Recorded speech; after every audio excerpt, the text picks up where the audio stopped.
I was always aware of it.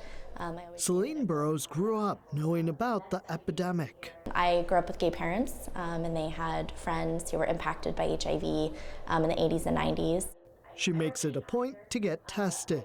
I think that there's just still an incredible amount of stigma around the disease itself.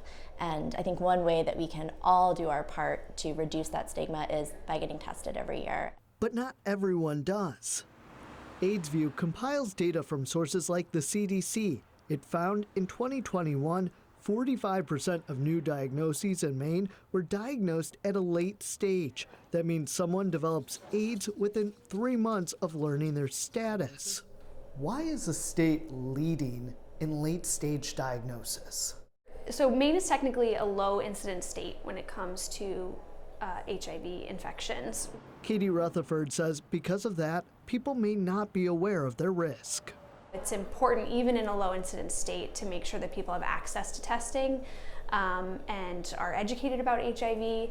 The Franny Peabody Center is launching a PSA HIV testing is for everyone. It's to get more people tested and diagnosed sooner. They're painless, they're quick. At-home kits, which are a simple mouth swab, give results in 20 minutes and cost around $40. So that's not accessible for everyone.